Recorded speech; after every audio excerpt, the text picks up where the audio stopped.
2 நாள் பயணமாக தமிழ்நாடு வந்திருக்கிறார் பிரதமர் திரு நரேந்திர மோடி. பாஜக மாநில தலைவர் திரு அண்ணாமலை கடந்த 10 மாதங்களுக்கு முன்பாக தொடங்கிய என் மண் என் மக்கள் பாத யாத்திரையின் நிறைவு விழா பொதுக்கூட்டத்தில் பிரதமர் உரையாற்றி இருக்கிறார்.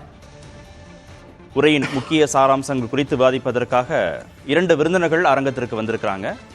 ஊடகவியலாளர் திரு இந்திரகுமார் தேரடி வந்திருக்கிறார். வணக்கம். அரசியல் விமர்சகர் திரு பொன் வில்சனும் பங்கேற்றிருக்கிறார். வணக்கம்.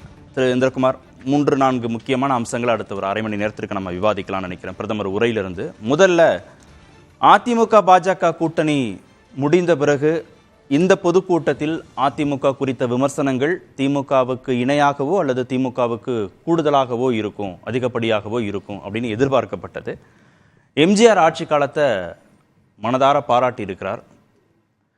எம்ஜிஆர் ஆட்சி காலத்திற்கு பிறகு சிறப்பான ஆட்சி காலம் அப்படின்னா அது முன்னாள் முதல்வர் திருமிகு ஜெயலலிதாவால் கொடுக்கப்பட்டது அப்படிங்கிறதையும் சொல்லியிருக்கிறார். இந்த ஸ்டேட்மெண்ட்டுக்கு பின்னாடி இருக்கக்கூடிய நுண் அரசியல் என்ன, ஏன் அரவணைத்து அதிமுகவை பயணிக்கணும்னு பிரதமர் நினைக்கிறார்? இல்லை, அதிமுகவை அரவணைக்கல. ஏற்கனவே அனைத்து அணைப்பில் இப்போது நடப்பது திருட்டு. எம்ஜிஆரை திருட பார்க்கிறார், ஜெயலலிதாவை திருட பார்க்கிறார். எம்ஜிஆரினுடைய ஆட்சி பொற்கால ஆட்சின்னு சொல்றாரு. அந்த எம்ஜிஆர் யாரின் பெயரால் ஆட்சி நடத்தினார், எந்த கொள்கையின் பெயரால் ஆட்சி நடத்தினார்? அண்ணாவின் பெயரால், திராவிடத்தின் பெயரால் ஆட்சி நடத்தியவர் எம்ஜிஆர். தன்னுடைய திரைப்படங்களில் கூட திராவிட இயக்க கருத்துக்களைத்தான் தொடர்ந்து எம்ஜிஆர் பேசியிருக்கிறார். அந்த எம்ஜிஆரை தனக்கு பிடித்த தலைவர்னு சொல்றாருன்னா திராவிட இயக்கம் எல்லாத்தையும் சேர்த்து தான் அவரால் பாராட்ட முடியுமே தவிர எம்ஜிஆரை மட்டும் தனிச்சு பேசுறது அப்படின்னு எடுத்துக்கிட்டோம்னா அது ஒரு உருவத்தை, ஒரு பிம்பத்தை, எப்படி காங்கிரஸிலிருந்து சர்தார் வல்லபாய் படேலை திருடினாரோ அதே போல இப்போது அதிமுகவிலிருந்து எம்ஜிஆரை திருட பார்க்கிறார் மாண்புமிகு பாரத பிரதமர் நரேந்திர மோடி. எம்ஜிஆர் மாதிரி ஒரு சிறந்த ஆட்சியை வேற யாருக்கும் அந்த கிரெடிட்டை கொடுக்கிறதுக்கு அவருக்கு மனம் இல்லை. அப்படிப்பட்ட ஒரு அவருடைய உரிமையாக தானே நம்ம இல்ல, அப்படிப்பட்ட ஒரு எம்ஜிஆரே கூட நாடாளுமன்ற தேர்தலில் தோற்று போன வரலாறு இருக்கிறது. அப்படிப்பட்ட எம்ஜிஆர் உள்ளாட்சி தேர்தலில் தோற்று போன வரலாறு இருக்கிறது. அப்படிப்பட்ட புகழ்பெற்ற எம்ஜிஆர் மேலவை தேர்தலில் தன்னுடைய செல்வாக்கு குறைந்து விடும்னு அந்த மேல் சபையவே கலைத்து போட்ட வரலாறெல்லாம் தமிழ்நாடு பார்த்திருக்கிறது. அதனால ஒப்பற்ற தலைவர் யாரு, ஒப்புமை வைக்கக்கூடிய தலைவர் யாரு அப்படின்றதெல்லாம் மக்கள் தெளிவா இருப்பாங்க. இவர் சொல்ற விஷயம் நோக்கம் என்ன, ஏன் திரு எம்ஜிஆரையும் திருமிகு ஜெயலலிதாவையும் புகழணும்?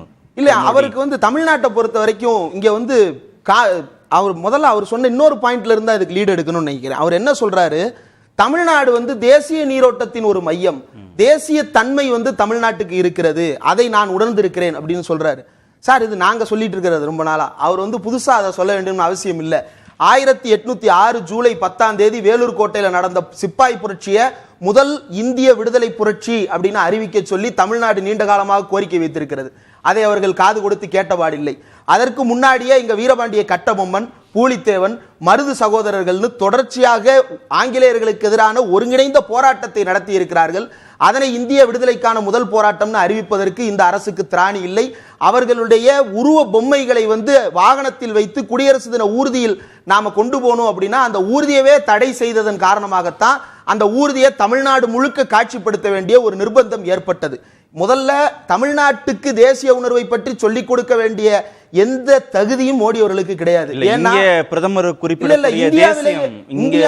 குறிப்பிடக்கூடிய தேசியம்னா தேசிய கட்சியான பாஜக சார்பு நிலையை நோக்கி நிறைய மக்கள் நகர தொடங்கி அந்த தேசியத்தோட தான் அவர் எம்ஜிஆர் நினைச்சு புரிஞ்சுக்கணும். அதைத்தான் எம்ஜிஆரோடையும் அவர் கணக்கு. அவர் என்ன பண்ணிருக்கணும், இப்ப தமிழ்நாட்டை பொறுத்த வரைக்கும் சுபாஷ் சந்திர போஸ்னு வெஸ்ட் பெங்காலை விட இங்க அதிகம், காந்தி அப்படின்னா அங்க இருக்கிறத விட இங்க ரொம்ப அதிகம், நேரு அப்படின்னா அங்க இருக்கிறத விட இங்க ரொம்ப அதிகம். அப்போ நமக்கு ஒரு பாடம் எடுக்க வேண்டிய அவசியம் இல்லை. அவர் எதிர்பார்க்கிறது என்ன அப்படின்னா ஆளுநர் RN ரவி பேசினதுதான். இங்க சுபாஷ் சந்திர போஸ் நிறைய இருக்கிறாங்க, அவரை ஆதரிக்கக்கூடிய இயக்கங்கள் இருக்கிறாங்க, அமைப்புகள் இருக்கிறாங்க, சமூகங்கள் இருக்கிறாங்க அப்படின்னா அவங்களை காந்திக்கு எதிரானவர்களாக திசை திருப்புவதன் மூலமாக காங்கிரசுக்கு எதிரானவர்களாக மாற்றுவது. இந்திய தேசிய இயக்கத்தில் இருந்து இவர்கள் இந்து தேசிய இயக்கத்தை மாற்ற துடிக்கின்ற ஒரு பகுதியாகத்தான் 2 தலைவர்களை உரச விட்டு பார்ப்பது. இதுல எம்ஜிஆருக்கு எப்படி இங்க லீட் எடுத்து வர்றாரு அப்படின்னா, இந்த தேசிய நீரோட்டத்தை தமிழ்நாட்டில் முதல்ல கையகப்படுத்திய கட்சி இந்திய தேசிய காங்கிரஸ். இந்தியாவில் முதலாக சட்டப்பேரவை அமைந்தது இந்த மதராஸ் மாகாணத்தில், தமிழ்நாட்டில் சென்ட் ஜார்ஜ் கோட்டையில் தான். அப்போ முதல் தேர்தலில் யார் வெற்றி பெற்றது, பெரும்பான்மை பெற்றது அப்படின்னா சுதந்திரா கட்சி. அந்த சுதந்திரா கட்சி தேசிய கட்சியா இல்லையா? அந்த சுதந்திரா கட்சி தானே வெற்றி பெற்றது. அதற்கு பிறகு அவங்க ஆட்சி அமைக்க விருப்பப்படலன்னு சொல்லிட்டு நீதி கட்சி அதற்கடுத்து ஆட்சி வருகிறது, தொடர்ந்து பல்வேறு திட்டங்கள். அந்த சுதந்திரா கட்சியினுடைய நீட்சியாக இந்திய தேசிய காங்கிரஸ் அதற்கு பிறகு சுதந்திரத்தை ஒட்டிய தேர்தல்களில் வெற்றி பெற்று வரும் பொழுது அந்த கட்சியினுடைய வாக்கு சதவீதம் அப்படியே தான் இருக்கு. 1967 திமுக ஆட்சிக்கு வந்த போதும் கூட காங்கிரசுடைய வாக்கு வங்கி பெரிய சிதைவை சந்திக்கல. காங்கிரஸ் எப்ப தமிழ்நாட்டில் பெரும் சிதைவை சந்திக்கிறது அப்படின்னா 1972 எம்ஜிஆர் தனிக்கட்சி ஆரம்பித்து அதற்கு பிறகு போட்டியிடும் போதுதான் தேசிய நீரோட்டத்தை கருத்தியாளாக கொண்டிருந்த சமூகங்கள் எல்லாம் எம்ஜிஆரின் பின்னால் அணிவகுக்க தொடங்கினார்கள். இனிமேல் காங்கிரஸ் நிலத்தி சாத்தியமில்லை அப்படின்னு எம்ஜிஆருக்கு பின்னால் போனார்கள். திமுக இருதுருவ அரசியலாக அது மாறும் இடம் அதுதான். அந்த இடத்துல இப்போ ஒரு சிதைவை ஏற்படுத்தி தன்னை உள்ள பொசிஷன் பண்ணணும்னு பாக்குறாரு பிரதமர் மோடி. அந்த பொசிஷனிங்க தான் 2014 2019 பண்ண பார்த்தாங்க. 14 அவர் பண்ண பார்த்தப்ப ஜெயலலிதா இங்க கேட்ட கேள்வி என்ன, மோடியா லேடியான்னு டைரக்டா சவால் விட்டாரு. அன்னைக்கு ராகுல் காந்தி கூட அப்படிப்பட்ட சவால் எல்லாம் விடல. ஆனா ஜெயலலிதா இங்க மோடியா லேடியான்னு சவால் விட்டு தமிழ்நாட்டு வாக்காளர்கள் யாரை இந்தியாவின் 3வது பெரிய கட்சியாக மாற்றி காட்டினார்கள் அப்படின்னா அகில இந்திய அண்ணா திராவிட முன்னேற்ற கழகத்தை மாற்றி காட்டினார்கள். ஜெயலலிதா அவர்களை பெரும் தலைவராக இந்திய அளவில் உருவாக்கி காட்டினார்கள். திருப்பி கேப்சர் பண்ணினா ஒரு துடிக்கிறாரு. ஓகே, திமுக பாஜக இருதுருவ அரசியலாக நகர்த்த பார்க்கிறார். அதற்கு எம்ஜிஆரையும் ஜெயலலிதாவையும் பயன்படுத்திக் கொள்கிறார். அதான திரு பொன்வில்சன், எம்ஜிஆர் மீதான அபிமானமும் ஜெயலலிதா மீதான அபிமானத்தையும் பிரதமர் இவ்வளவு வெளிப்படையாக எலெக்ஷனுக்கு முன்பான ஒரு பொதுக்கூட்டத்தில் சொல்ல வேண்டியதன் காரணம் இல்லை? அவரோட பேச்சில் அவர் மிகச்சிறந்த பேச்சாளர். அதே மாதிரி சப்ஜெக்ட் நிறையா இருக்கும். ஆனால் மிகப்பெரிய எதிர்பார்ப்பு இருந்துச்சு. ஆனால் அந்த அளவுக்கு அவர் பேசலைன்னு தான் நான் நினைக்கிறேன். இங்கே ஏன்னு தெரியல. அந்த எண் மக்கள் நீங்கள் சொன்ன மாதிரி பிப்ரவரி 11 போன வருடம் ஆரம்பித்தது. அது 234 தொகுதியிலையும் ஒரு பெரிய யாத்திரையை நடத்தினார். பிஜேபிக்கு பெரிய பின்னடைவாக இருந்த ஒரு தமிழ் பூமியில் தமிழ்நாட்டில் ஓரளவுக்கு அவங்களுக்கு பேசு பொருளாக ஆக்குறதுக்கு அண்ணாமலை ஒரு காரணமாக இருந்தார். அது பாத யாத்திரை அந்த பாத யாத்திரை பயன்படுது ஒரு பேசு பொருளாக இருக்கிறதுக்காக பயன்படுது. அங்கே ஒரு பிரதமர் பேசும்போது மகிழ்ச்சியை வெளிப்படுத்தியிருக்காரு. பாஜக வளர்ந்திருக்கு, அதுக்கு அண்ணாமலை காரணம்ங்கிற அந்த இதையும் குறிப்பிடுறாரு அவர். நம்ம குறிப்பிட்டிருக்காரு. ஆனால் இன்னும் சப்ஜெக்ட் ஓரியன்ட் நிறைய பேசல. தமிழ்நாட்டை பொறுத்த வரைக்கும் முதல் முக்கியமான விஷயம் ஹிந்தியில் பேசினது அவர். அதாவது தமிழ்நாட்டில் நம்ம இருமொழி கொள்கைன்றது தேசிய தலைவர்கள் யார் வந்தாலும் தமிழ்நாட்டில் வழக்கமாக ஆங்கிலத்தில் பேசுவாங்க. அதுதான் மொழிபெயர்ப்பு வழக்கமாக நடக்கும். இந்த முறை அதை தான் எதிர்பார்த்தேன். ஆனால் அவர் ஹிந்தியில் பேசினார். அவர் ஆங்கில புலமை அதிகம், ஆங்கிலத்திலையும் நல்லா பேசக்கூடியவர் தான். அது ஒரு டிராபேக்காக இருக்குது. இன்னொன்று நீங்கள் சொன்ன மாதிரி எம்ஜிஆரை ஜெயலலிதாவை குறிப்பிட்டார்னா எம்ஜிஆருடைய பர்டிகுலர் பாயிண்ட்ஸ் எதையும் குறிப்பிடல, பெருமையா மட்டும் குறிப்பிட்டாரு. எம்ஜிஆர் நல்ல ஆட்சினா இல்ல சத்துணவு எல்லாத்தையும் உள்ளடக்கியது. இன்னொரு பெரிய விஷயத்தை அவர் மறந்துட்டார். எதை மறந்துட்டாருன்னா காமராஜர் ஆட்சியை பற்றி சொல்ல. இப்போ அவங்களோட பிம்பமே காமராஜர் ஆட்சின்றது தான் ஒரு பிம்பம் வச்சிருந்தாங்க தேசிய தலைவர்னு போது. அந்த காமராஜர் ஆட்சியை பற்றி இங்க பேசல. அது காமராஜர் எப்படி புறக்கணிச்சாருன்னு தெரியல. அத சொன்னா காங்கிரஸ் விமர்சிக்குங்கிறதுனால கூட எம்ஜிஆர் இல்ல தவிர்க்கிறது காரணம் என்னன்னா சமீபத்தில் என்ன சொன்னாங்க அப்படின்னா, நாங்க தான் நாடு முழுக்க எல்லா பள்ளிகள்லையும் சத்துணவு கொண்டு வந்தோம், நாங்க தான் நாடு முழுக்க வீடு கட்டி கொடுக்கறத கொண்டு வந்தோம், நாங்க தான் நாடு முழுக்க வறுமை ஒழிப்பு பேசணும். இப்ப காமராஜரை பேசினா அவர் தான் தமிழ்நாடு முழுக்க சத்துணவு கொண்டு வந்தாராமேப்பா. அப்ப அதை பார்த்தா நீங்க காப்பி அடிச்சீங்களான்னு மக்கள் திருப்பி எம்ஜிஆரையும் அதே கேட்கலாம்ல. எம்ஜிஆர் சத்துணவு அதான். சரி, என்ன காரணமா இருக்கும்? என்ன காரணம்? இன்றைய அதிமுக கூட்டணி இல்லன்றத இன்றைய அரசியலை பேசணும்ன்றதுக்காக அவர் பேசிட்டார். இன்றைய அரசியல் என்ன, இந்த ட்ரெண்ட் என்ன, இன்றைக்கு இருக்கிற அரசியல் கலைஞரை பற்றியோ காமராஜரை பற்றியோ அதை பற்றி இல்ல. இந்த பக்கம் எம்ஜிஆர் ஜெயலலிதா நிழல் அப்படியே அங்க இருக்குது. இந்த பக்கம் ஸ்டாலின் திமுக இருக்குது. திமுகவை எதிர்க்கணும், இவங்களை பாராட்டணும், அவ்வளவுதான். அந்த விதத்துல அவர் வந்துட்டாருன்னு தான். பாஜகவுக்கு என்ன லாபம்? அதான் பாஜக என்ன லாபம்? மீண்டும் திமுக அதிமுகங்கிற இருதூர அரசியலுக்குள்ளே இருக்கிறதுல பாஜகவுக்கு என்ன லாபம்? அதாவது அதிமுக பக்கம் இருக்கிற தொண்டர்களை ஏதாவது கவர முடியுமா, பக்கம் கொண்டு வர ஏதாவது கொண்டு வர முடியுமா, அந்த எண்ணத்துல அவர் பேசி இருக்காரு. திரு இந்திரகுமார், எம்ஜிஆர் குறித்து திரு மோடி பேசுறதுக்கு முன்பாகவே திரு முருகன், திரு அண்ணாமலை போன்றவர்களும் பேசியிருக்கிறாங்க. சமுதாயத்திற்கு நல்ல கருத்துக்களை திரைப்படங்கள் மூலமாக கொண்டு சேர்த்த எம்ஜிஆர் புகழை போற்றுவோம் அப்படின்னு திரு எல் முருகன் பேசியிருக்காரு. 1972 74 வரைக்கும் எம்ஜிஆருக்கு என்ன நடந்ததோ அதுதான் பாஜகவுக்கு இப்போது நடக்கிறது அப்படின்னு அவர் சொல்றார். இப்போ எம்ஜிஆரை உள்வாங்கிய ஒரு அரசியலை பாஜகவும் செய்ய முனைகிறது அப்படிங்கிறது அதிமுகவுக்கு பலவீனமா, இல்லை அதை அதிமுக தொண்டர்கள் பெரும்பாலும் அதை பொருட்படுத்தாமல் அவங்க இந்த வாக்கு வங்கி இங்கே ஒன்றும் பெரிய அளவில் டிரான்ஸ்ஃபர் ஆகாது, ஓட் டிரான்ஸ்ஃபராக மாறாதுன்னு பார்க்கலாமா? அதிமுகவினுடைய ஓட் பேங்க் அதில் எப்போவுமே ஒரு சாஃப்ட் ஹிந்துத்துவா நேச்சர் அதனுடைய ஓட் பேங்க்ல இருக்கு. அந்த நேச்சர் தான் தமிழ்நாட்டில் அதிமுகவை இவ்வளவு காலமாக ஒரு நிரந்தரமான அவங்களுக்கான வாக்கு வங்கியை உருவாக்கி வைத்திருக்கிறது. இப்போ மோடி வந்து அதை டேமேஜ் பண்ணணும் அப்படின்னு நினைக்கிறார். கடந்த நாடாளுமன்ற தேர்தல் பிரச்சாரத்துல தான் கழகங்கள் இல்லாத தமிழ்நாடு, ஆமா, அதிமுக திமுக இரண்டுமே ஊழல் கட்சிங்கிற விமர்சனங்களை திரு அமித்ஷா போன்ற பாஜக தலைவர்கள் வைத்தார். அவங்க காங்கிரஸ் முக்து பாரத்னு சொல்லுவாங்க, சர்தார் பட்டேலை எடுத்து தங்க பக்கம் வச்சுப்பாங்க இல்லையா, அது மாதிரி தான் இங்கேயும் அதை ட்ரை பண்றாங்க. கழகம் இல்லாத தமிழ்நாடு அப்படின்றதான் அவங்களுடைய நிரந்தர நோக்கம். இப்போ தமிழ்நாட்டில் 2 கழகங்கள், ஒன்று திராவிட முன்னேற்ற கழகம், இன்னொன்று அண்ணா திராவிட முன்னேற்ற கழகம். திராவிட முன்னேற்ற கழகத்துல இன்னைக்கு போய் கலைஞரையோ ஒன்றும் இல்லை, இப்போ நாளைக்கே கலைஞர் இறந்துட்டார், பெரியாருக்கு ட்ரை பண்ணாங்க சார். பெரியாரை வந்து அவர் சமூகத்துக்கு நல்ல கருத்துக்களை சொன்ன மகான் அப்படின்னு அடிச்சு ஆட்டையை போடுறதுக்கு ட்ரை பண்ணாங்க. அது ஒர்க் அவுட் ஆகலை. ஏன்னா இங்கே திராவிடர் கழகமும் திராவிட இயக்க அமைப்புகளும் தீவிரமாக வலிமையாக இருந்த காரணத்தினால அந்த ஆட்டையை போடுறது நடக்கலை.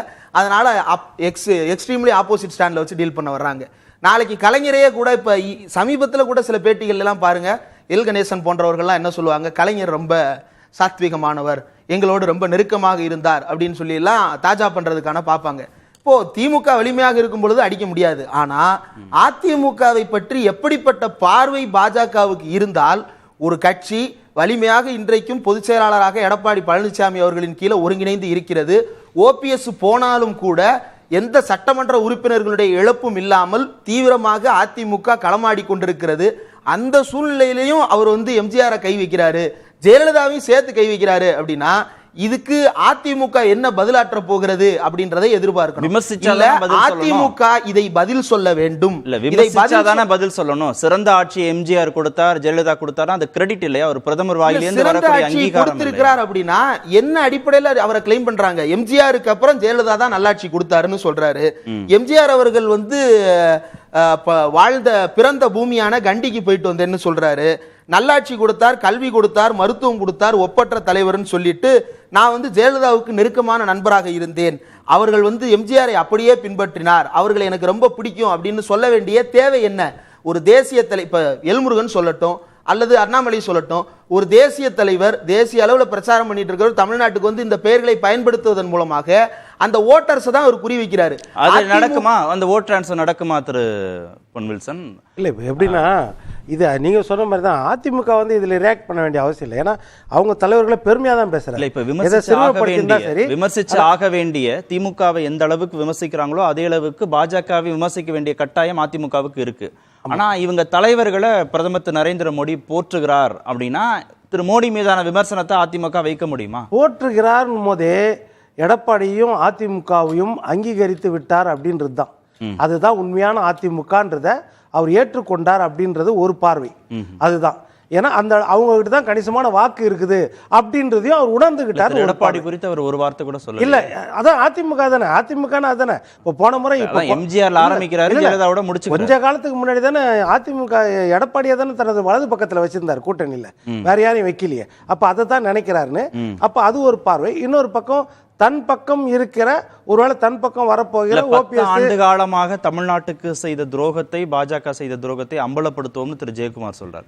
இங்கே சிறந்த ஆட்சியை திரு எம்ஜிஆரும் திருமுக ஜெயலலிதாவும் கொடுத்தார்கள்னா இவங்க வந்து ஆன்டி பிஜேபி ஓட்டை வாங்குறது அதிமுகவுக்கு சவாலா இருக்காதா? அதிமுக ஆன்டி பிஜேபி ஓட்டை வாங்குறதுக்கு அவங்க சவால் இல்லை, அவங்க பேசுறாங்க. ஆனா இவங்க ரியாக்ட் பண்ண மாட்டாங்க, இவங்க திருப்பி பேச மாட்டேன்றாங்க, அதிமுக விமர்சனம் பண்ண மாட்டாங்க அப்படின்றது அந்த பார்வை கண்டிப்பா இருக்குது. ஏன்னா அது விமர்சனம் பண்ணா அந்த ஓட்டு நம்மளுக்கு வராது, பாராட்டினாதான் கொஞ்சமாவது வரும் அப்படின்ற எண்ணம் அவங்களுக்கு வருது. ஒரு ஓபிஎஸ் கிட்ட இருக்குதோ டிடிவி கிட்ட இருக்குதோ ஏதோ கொஞ்சமாவது வரக்கூடிய வாய்ப்பு இருக்குதா அப்படின்றதுக்காக பாராட்டுறாங்க. ஏன்னா கடந்த காலத்திலேயே அண்ணாமலை அவர்கள் ஜெயலலிதா விமர்சனம் பண்ணதால ஏற்பட்ட ரியாக்ஷன் என்ன ஆச்சுன்னு கூட்டணி பிளவு வரைக்கும் அதனாலதான் அதுதான் நடக்குது. இன்னொன்னு நான் சொல்றேன், இப்ப தம்பி இந்திரகுமார் கூட சொன்னாரு, இப்ப நம்ம விமர்சனம் பண்றோம் நம்ம வந்து, ஆனா அவங்க வளர்ச்சி திட்டங்களையும் நம்ம ஏத்துக்கணும். அதாவது பிஜேபியோட வளர்ச்சி திட்டங்களையும் நம்ம ஏத்துக்கிட்டு தான் ஆகணும். அகில இந்திய அளவுல அவர்கள் சில வளர்ச்சி திட்டங்களை செய்துதான் இருக்கிறாங்க, காங்கிரஸ் செய்யாத திட்டங்களை செய்திருக்கிறாங்க. அதுதான் கோடிட்டு காமிச்சிருக்காரு பிரதமர் திரு இந்திரகுமார். தேசியத்தின் பக்கம் தமிழ்நாடு நிற்குது அப்படின்னு சொல்லுறது மூலமாக பாஜகவுடைய வாக்கு சதவீதம் உயர்வதற்கு மக்களுடைய சார்பு நிலை ஒரு காரணமா இருக்கு. அது அண்ணாமலை பாத யாத்திரை மூலமாக சாத்தியப்படுத்தியிருக்கிறார் அப்படின்னு சொல்றாங்க. பாஜக இங்க வளரவே இல்லை அப்படின்ற அந்த விமர்சனங்கள் இல்லைன்னு அவர் உணர்கிறார். தேசியத்தின் பக்கம் போவதன் மூலமாக வாக்கு சதவீதம் உயர்வதாக பிரதமர் கணிக்கிறார். இல்ல, தமிழ்நாடு எப்போதுமே தேசியத்தின் பக்கம் ஒரு சார்பு நிலை கொண்டதுதான்.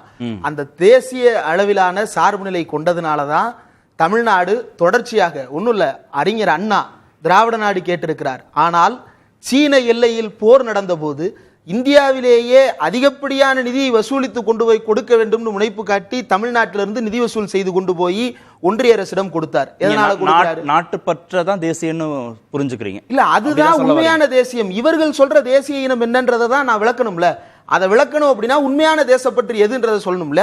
சீன எல்லையில் போராட்டம், அந்த போராட்டத்துக்காக தமிழ்நாட்டிலிருந்து நிதி வசூலித்து கொண்டு போய் திராவிட நாடு கேட்ட பேரறிஞர் அண்ணா நிதி கொடுக்கிறார். ஏன்னா வீட்டை முதல்ல பாதுகாக்கணும், அதுக்கப்புறம் உள்ளுக்குள்ள இருக்கிற ரூம்களை பாதுகாக்கலாம். வீட்டை பாதுகாக்கணுன்ற அடிப்படையில் நிதி கொடுக்கிறாரு. அதற்கடுத்து தொடர்ச்சியாக பாருங்க, இந்தியாவினுடைய வளர்ச்சியில தமிழ்நாடு பொருளாதார ரீதியாகவும் சரி, அரசியல் ரீதியாகவும் சரி ஆற்றிய பங்களிப்பு என்பது கொஞ்ச நஞ்சமானது அல்ல. இன்றைக்கு இவர் 3 திட்டங்கள் கொடுத்திருக்கிறார். என்னென்ன? பிஎம் ஆவாஸ் யோஜனான்னு ஒன்று, ரெண்டாவது எல்பிஜி உஜ்வாலான்னு நினைக்கிறேன், மூணாவது இலவசமா அரிசி கொடுக்கிறது. மூணுமே தமிழ்நாட்டை பார்த்து அட்டட்டு வட்ட காப்பி அடிச்ச திட்டம். PMAY அப்படின்றது என்னது? பிரதான் மந்திரி ஆவாஸ் யோஜனா.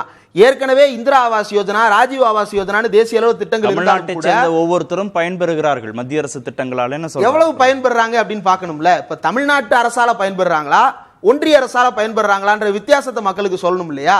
PMAY கீழே வீடு கட்டும் திட்டத்துக்கு 1.5 லட்சம் ரூபாய் கொடுக்கிறாரு பிரதமர் மோடி. PMAY அர்பன்ல 1.5 லட்சம் ரூபாய் பிரதமர் மோடி கொடுக்கிறாரு. அதே மாநில அரசு 7 லட்சம் ரூபாய் கொடுக்குது. பயனாளர்கள் 1.5 லட்சம் ரூபாய் கொடுக்குறாங்க. ஆனா இவர் கட்டி கொடுக்குற வீடு எப்படிப்பட்ட வீடு தெரியுமா? இவர் கொடுக்குற 1.5 லட்சத்துக்கு நிகரான தொகையை நம்ம போட்டுக்கலாம். மீதி எவ்வளவு தொகை வந்தாலும் அதை வீடு கட்டக்கூடியவர்கள் கடன் வாங்கி ஏற்றிக்கொள்ள வேண்டும். ஏன் சார், கடன் வாங்குற அளவுக்கு வசதி இருந்தா அவங்க யார்கிட்டயோ கைமாத்து வாங்கியோ அல்லது பேங்க்ல லோன் வாங்கியோ வாங்கியிருக்கலாம், முடியாம போச்சு. அதனாலதான் வீடு கட்டணும். இப்ப சென்னையில வீடு கட்டுறதுக்கு 10 லட்சம் ரூபாய் ஆகுது எஸ்டிமேட்.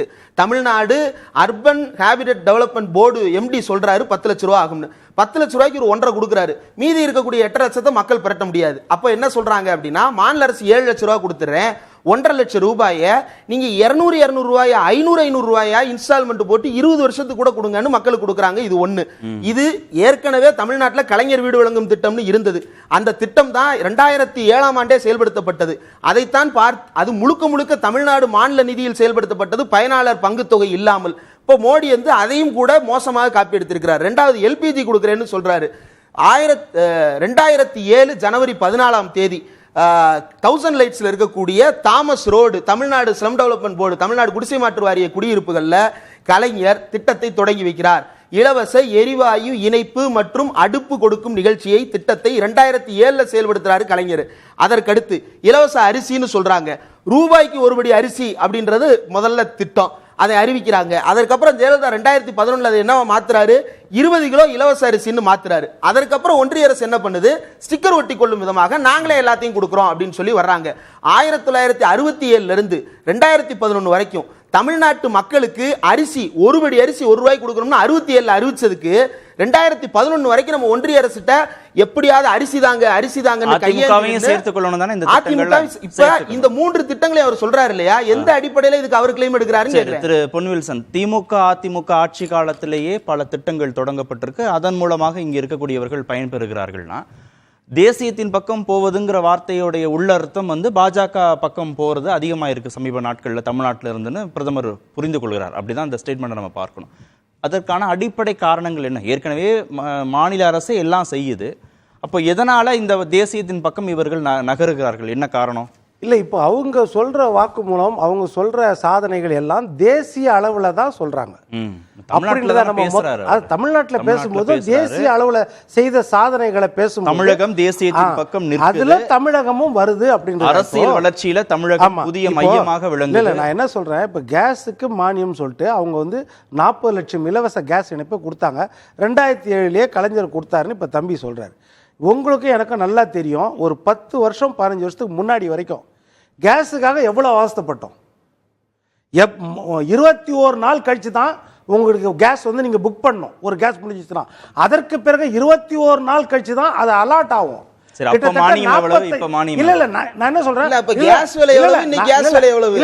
நீங்க சொன்ன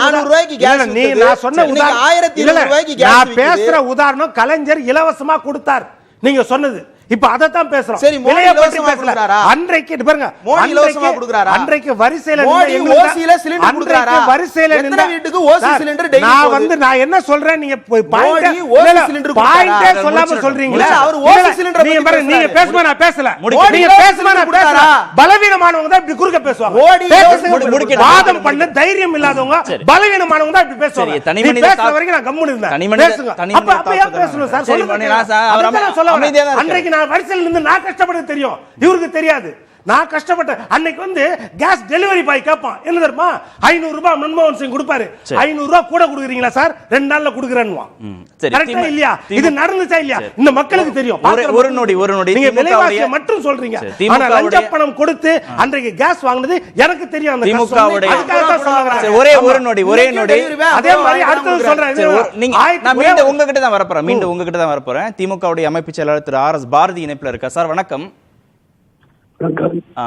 பிரதமர் பொதுக்கூட்டத்தில் உரையாற்றி இருக்கிறார். எண்மண் எண் மக்களுடைய நிறைவிழா பொதுக்கூட்டத்தில் எம்ஜிஆர் ஆட்சி காலம் ரொம்ப சிறந்ததா இருந்தது தமிழ்நாட்டில், அதற்கு பிறகு முன்னாள் முதல்வர் ஜெயலலிதாவுடைய ஆட்சி காலம் சிறந்ததாக இருக்கு அப்படின்னு சொல்றாரு. திமுகனால தமிழ்நாட்டுக்கு இழுக்கு ஏற்பட்டிருக்கு அப்படிங்கிற விமர்சனங்களை முன்வைத்திருக்கார். திமுகவை பற்றி பல பேர் விமர்சித்து பேசியிருக்கிறார்கள். அவர்களுக்கெல்லாம் அரசியலில் தமிழ்நாட்டு மக்கள் கொடுத்த பாடம் என்ன என்பதை மோடி முதல்ல தெரிந்து கொள்ள வேண்டும். காய்க்க மரம் தான் கல்லடி போடும் என்று சொல்வார்கள். அது போல தமிழ்நாட்டிலே தவிர்க்க முடியாத ஒரு சக்தியாக திமுக இருக்கிற காரணத்தினால் பிரதமரை போன்றவர்கள் அடிக்கடி திமுக விமர்சனம் செய்கிறார்கள். தமிழ்நாட்டில் திமுக ஆட்சி பெற்ற வெற்றியை போல வளர்ச்சியை போல வேறு எந்த வரவில்லை என்பது ஊரறிந்த உண்மை. உதாரணத்துக்கு பெரிதாக நான் சொல்ல விரும்பவில்லை. உலகத்திலே அதிக சம்பளம் வாங்க சுந்தர் பிச்சை யாருடைய காலத்திலே படித்து பட்டம் பெற்று போனார். அதே போல இன்னைக்கு சந்திரமண்டலத்துக்கு சென்று அங்கே நிலவுக்கு சென்று வந்தார்களே, அந்த அண்ணாதுரை போன்ற மயில்சாமி அண்ணாதுரை உள்ளிட்ட விஞ்ஞானிகள் யாருடைய ஆட்சி காலத்திலே படித்தார்கள். ஆக திமுக ஆட்சி காலத்தின் கல்விக்கும் சுகாதாரத்துக்கும் பொருளாதாரத்துக்கும் முக்கியத்துவம் கொடுத்த காரணத்தினால்தான் இந்த மாநிலம் இந்தியாவிலே மிகப்பெரிய வளர்ச்சி அடைந்திருக்கிறது. ஆனா சமீப நாட்கள்ல தமிழ்நாட்டுக்கு வருகிறார் என்றாலே தமிழ்நாட்டில திமுகவுடைய வளர்ச்சி கண்டி அவரால் தாங்க முடியாமல் இனிமேல் வந்து இன்னொரு 10 நாளுக்குள்ள டெய்லி வந்துட்டு போனாலும் போவார். முறை மோடி இங்கே வந்தாலும் தமிழ்நாட்டு மக்கள் ஏமாற மாட்டார்கள். சமீப நாட்கள்ல மத்திய அரசு திட்டங்களால தமிழ்நாட்டை சேர்ந்தவர்கள் அதிகம் பயன் பெறுகிறார்கள். தமிழ்நாட்டின் வளர்ச்சிக்கு அதிக நிதியை தமிழ்நாடு அரசு மத்திய அரசு ஒதுக்குது. ஒரு தேசியத்தின் பக்கம் தமிழ்நாட்டு வாக்காளர்கள் நகர்கிறார்கள் சொல்றாரு. அதான் கொஞ்சம் நீங்க நான் கேட்கறது கேட்டுங்க. மோடி வந்து எதையாவது சொன்னதை செஞ்சிருக்கிறாரா? ஒரே உதாரணம் சொல்ல விரும்புறேன். பார்லிமெண்ட்டுக்குள்ள முதல்ல 2014 போகும்போது பார்லிமெண்ட்டுக்கு பட்டெடுத்த கோயில் போல கூப்பிட்டு அந்த பண்டிதர் நேருவில இருந்து வாஜ்பாய் வரை எந்த பிரதமரும் பார்லிமெண்ட்டுக்குள்ள நுழைகிற போது வாக்குப்படிகளை விழுந்து கும்பிட்டுட்டு கோயிலை போல கும்பிட்டுட்டு போல அந்த பார்லிமெண்ட் கட்டடத்தையே மாத்திட்டாரு. ஆக அவர் சொல்லுக்கும் செயலுக்கும் சம்மதம் கிடையாது. பொய் சொல்வது கைவந்த கலை அவருக்கு. பொய் சொல்லி மக்களை ஏமாற்றலாம் என்று நினைக்கிறார். தேர்தல் நேரத்தில் அவருடைய கட்சியின் சார்ந்த பிரச்சாரம் செய்யட்டும். திமுக சார்பில் அவருடைய பிரச்சாரத்தை சந்திக்க தயாராக இருக்கிறது. நாங்கள் சாதனையை சொல்லி ஓட்டு கேட்கிறோம். அவர்கள் என்ன சாதித்தார்கள் சொல்லட்டும். ஆக அவர் பேசி விட்டு போறதால் அவர் பேச்சுக்கு பெரிய விளம்பரம் எல்லா டிவியிலையும் வருகிறது. மீடியா அவர் கையில் இருக்கிறது. பத்திரிகைகள் வைத்துக் கொண்டு ஏதாவது செய்யலாம் என்று நினைத்தார்கள். தமிழ்நாட்டில் நடக்காது. முதல்வர் பேசினாலும் ஒளிபரப்புறோம், பிரதமர் பேசினாலும் ஒளிபரப்புறோம், அவ்வளவுதான். இல்ல ஊடகங்கள் ஒன்றும் பாரபட்சமாக நடந்து கொள்றது இல்ல. உங்களை சொல்ல சார், விலைக்கு வாங்கப்பட்ட ஊடகங்கள் இருக்கா இல்லையா என்பதை அதை பற்றி ஒரு விவாதம் வைக்கிறீங்களா? எத்தனை மீடியாக்கள் அவருடைய பினாமிகள் வாங்கி இருக்கிறார்கள் என்பது அகில இந்திய அளவிலே தமிழ்நாட்டில் வாங்கி இருக்கலாம். அகில இந்திய அளவில் பொறுக்க எல்லாரும் பேசும். நன்றி அவர் வந்து இப்போ நன்றி நன்றி. இணைப்பில் வந்து உள்ள கருத்துக்களை பதிவு செய்ததுக்கு நன்றி திரு RS பாரதி. அதிமுகவுடைய முன்னாள் அமைச்சர் திரு வைகை செல்வன் இணைப்பில் இருக்கா சார்? வணக்கம். வணக்கம். எம்ஜிஆர் ஆட்சி காலம், முன்னாள் முதல்வர் எம்ஜிஆருடைய ஆட்சி காலம் பொற்காலம், முன்னாள் முதல்வர் ஜெயலலிதாவுடைய ஆட்சி காலம் ரொம்ப சிறந்தது. தமிழ்நாட்டில் ஆட்சி காலத்தை மதிப்பீடு செய்யணும்னா இந்த 2 பேருடைய ஆட்சி காலம் சிறந்தது அப்படின்னு பிரதமர் சொல்லியிருக்கிறார். நிச்சயமாக வரவேற்கிறோம். ஏனென்றால் புரட்சி தலைவர் எம்ஜிஆர் அவர்கள் ஏழை எளியவர்களின்பால் பற்றும் மாறாத விசுவாசம் கொண்டு அவர்களுக்காகவே தன்னுடைய வாழ்வை அர்ப்பணித்து ஈடு இணையற்ற தலைவர். அவருடைய நல்லாட்சியை தொடர வேண்டும் என்பதற்காக அவருடைய வாரிசாக அவருடைய அரசியலில் தாக்கத்தை ஏற்படுத்தி அண்ணா திராவிட முன்னேற்ற கழகத்தை 50 ஆண்டு கால அரசியல் வரலாற்றை குறியதாக மாற்றி எழுதிய ஒரு மகத்தான தலைவியாக விளங்கியவர் புரட்சி தலைவி அம்மா. ஆக இருவரும் மக்களுக்காக தங்களுடைய வாழ்க்கையை அர்ப்பணிப்பது மாத்திரமில்லாமல் ஏழை எளியவர்கள் அவர்களுடைய நலத்திட்டங்களுக்காக பல்வேறு விஷயங்களில் புதிய யுக்திகளை கடைபிடித்து பல்வேறு திட்டங்களை தீர்த்தினார்கள். ஆகவே நாங்கள் வரவேற்கிறோம். நன்றி திரு வைகை செல்வன், இணைப்பிலிருந்து உங்கள் கருத்துக்களை பதிவு செய்ததற்கு. அரசியல் ரீதியாக திமுக பிரதமர் மோடியின் பேச்சை எதிர்கொள்ள போது பிரச்சாரத்தில் நாங்கள் வலுவான விமர்சனங்களை முன்வைப்போம். எத்தனை முறை திரு மோடி தமிழ்நாட்டிற்கு வந்தாலும் வாக்குகளாக அது பாஜகவுக்கு மாறாது என்ற விமர்சனத்தை திரு RS பாரதி வைத்திருக்கிறார். எம்ஜிஆர் ஜெயலலிதாவை மோடி புகழ்ந்து பேசியதை வரவேற்கிறோம் அப்படின்னு அதிமுகவுடைய முன்னாள் அமைச்சர் திரு வைகை செல்வனும் குறிப்பிட்டிருக்கிறார். பார்க்கலாம் அரசியல் ரீதியாக திரு மோடியுடைய தமிழ்நாட்டு பயணம் அது வரக்கூடிய நாட்களில் என்ன மாதிரியான எதிர்வினைகளை ஏற்படுத்த போகுது அப்படிங்கிறத நம்ம பொறுத்திருந்து பார்க்கலாம். நன்றி நிகழ்ச்சியில் பங்கேற்ற அனைத்து விருந்துகளுக்கும்.